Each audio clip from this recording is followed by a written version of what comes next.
कितनी मेहनत से, कितनी कोशिश और काविश से माह सियाम में हम अपने दिलों की सैराबी का सामना करते हैं। और अगर ईद के दिन वहीं खड़े हों जहां रमज़ानुल मुबारक से पहले खड़े थे, तो फिर सोचने वाली बात है कि इतनी मुशक्क़त क्यों उठाई अगर हमने उस दौलत को संभालना नहीं था।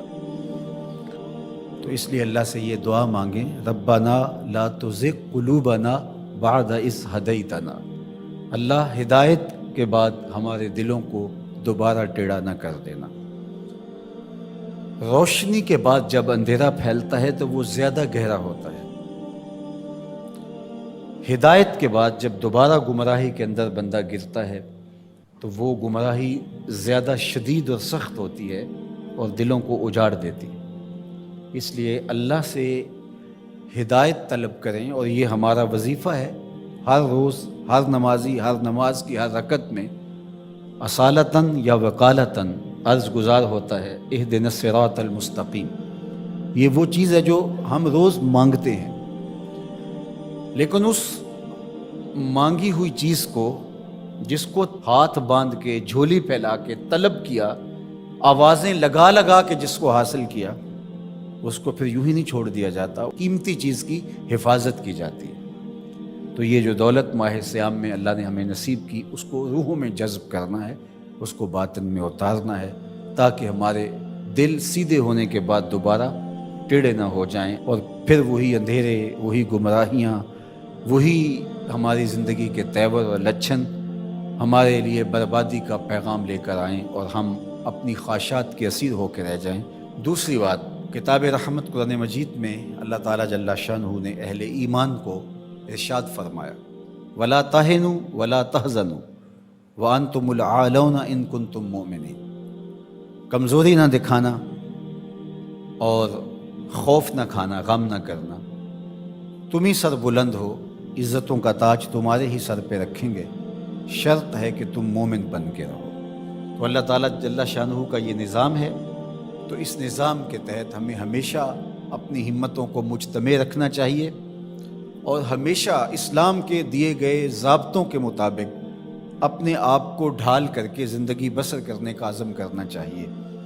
तो फिर रब का वादा है उसकी बहार सूरत तकमील हो। तो आज हम दुनिया के ऊपर जो ज़िल्लत और रुसवाई, पस्ती और ज़ुबूहाली का शिकार हैं, तो उसका सबब यह है कि हमने अल्लाह के साथ किए गए वादे की तकमील नहीं की। और आज वही उम्मत जो 313 होके कुफर के मुकाबले में खड़ी हो गई थी, और फाका मस्तों ने 10 ऊँट रोज़ ज़बह करके खाने वाले शिकम परस्तों के पड़खचे उड़ा के रख दिए थे, और अजीमत की अनोखी दास्तान रकम की थी कि मेरे रब ने भी उस दिन को यौम फुरकान कह के पुकारा था। आज ये वही उम्मत है।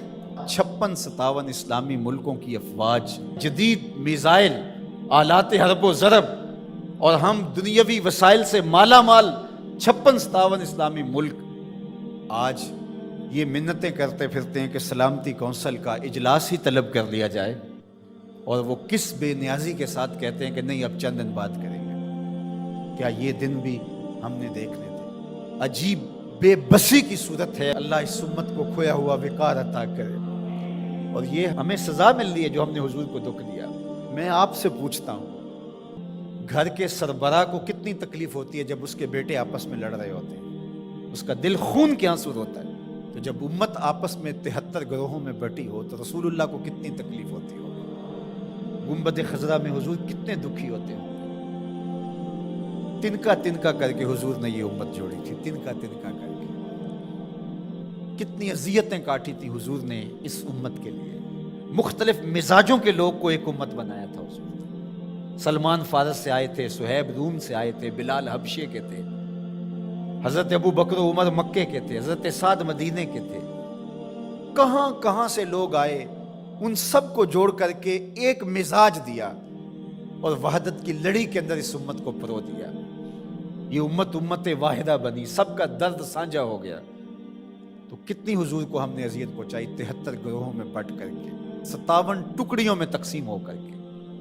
इसलिए हमें एक तो पुख्तगी के साथ दीन के बताए हुए उसूलों पर कारबंद होना पड़ेगा, اور دوسرا ہمیں حقیقی معنی کے اندر امت واحدہ کے تصور کو اجاگر کرنا ہوگا، پھر انشاءاللہ راستے ملیں گے۔ اللہ اپنے بندوں کو کبھی بھی تنہا نہیں چھوڑے گا۔